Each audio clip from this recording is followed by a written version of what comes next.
जब मनुष्य का मन संसार की भागदौड़, चिंताओं और इच्छाओं से हटकर भीतर की तरफ मुड़ जाता है, तब धीरे धीरे उसकी चेतना सटल स्तर पर रिफाइन होनी शुरू होती है। यही रिफाइनमेंट धीरे धीरे साधक को उस स्थिति में ले जाती है जहां अमृत रस का अनुभव होता है। अमृत रस कोई पदार्थ नहीं, कोई लिक्विड नहीं, ये दिव्य चेतना की सूक्ष्म तरंग है जो मन स्थिर होने पर अपने आप भीतर टपकती है। ये रस शरीर के किसी अंग से नहीं आता, बल्कि जहां मन और प्राण दोनों सहज शांति की अवस्था में स्थिर हो जाते हैं, वहां आत्मिक सटल सेक्रीशन अपने आप होने लगता है, जिसे संतों ने अमृत बरसना कहा है। जब साधक ध्यान में गहराई में उतरता है, जब उसकी श्वास धीरे धीरे स्थिर होती है, जब मन किसी बाहरी विषय में उलझना छोड़ देता है और केवल शब्द, नाम, गुरु की आज्ञा, गुरु की धुन या दिव्य इंटरनल वाइब्रेशन में अब्जॉर्ब हो जाता है, तब ऊर्जा अपवर्ड डायरेक्शन में नेचुरली राइज होने लगती है। एनर्जी जैसे जैसे ऊपर की ओर बढ़ती है, लोअर सेंटर्स की हैवीनेस डिसॉल्व होती जाती है, मन की परतें हल्की होती जाती हैं और सटल ब्लिस मन में भरने लगती है। यही इंटरनल ब्लिस धीरे धीरे अमृत के रूप में महसूस होती है।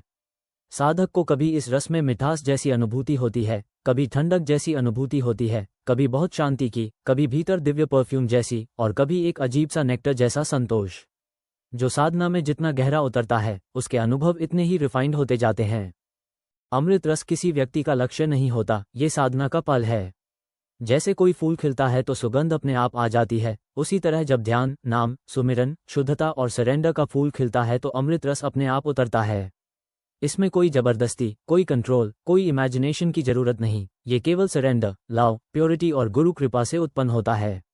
जब मन एक्सटर्नल डिजायर्स और एक्सपेक्टेशंस को छोड़ता है, जब मन में इंटीरियर साइलेंस डेवलप होती है, तब डिवाइन फ्रीक्वेंसी से मन ट्यून्ड होने लगता है, और उसी ट्यूनिंग के कारण सटल डिवाइन सेक्रीशन अंदर होने लगता है। जब अमृत रस भीतर टपकता है तो मन में निरंतर आनंद, संतोष, हल्कापन, निडरता और नेचुरल पॉजिटिविटी रहने लगती है। व्यक्ति का व्यवहार बदल जाता है, रिएक्शन सॉफ्ट होने लगते हैं, एंगर डिसॉल्व होने लगता है, जजमेंट कम होने लगती है और ईगो की पकड़ ढीली पड़ने लगती है। साधक में कंपैशन बढ़ने लगता है क्योंकि वह फील करता है कि एनर्जी अब भीतर से आती है, बाहर की चीज़ों पर डिपेंड नहीं रहती। उसकी नींद नेचुरल डीप होने लगती है, उसकी ब्रीदिंग सटल फाइन हो जाती है और उसकी अटेंशन ऑटोमेटिकली भीतर की ओर टिकने लगती है। यही वजह है कि संत कहते हैं, जब मन भीतर का रस पीने लगता है तो दुनिया का रस फीका लगने लगता है। अमृत रस पाने के उपाय बहुत सरल हैं, पर कंसिस्टेंट डिसिप्लिन और सेक्रेडनेस चाहिए। नाम जब भीतर से करो, एक्सटर्नल प्रोनंसिएशन कम और मेंटल रिमेम्बरेंस ज़्यादा। साधना में प्योरिटी ब्रिंग करो, वाणी, भोजन, संग तीनों प्योर रखो। ध्यान को धीरे धीरे लोअर सेंटर से उठाकर सटल हाई सेंटर पर ले जाओ। ब्रीदिंग को कंट्रोल नहीं, बल्कि नेचुरली सटल होने दो। और सबसे महत्वपूर्ण, साधना लक्ष्य के लिए नहीं, प्रेम के लिए करो।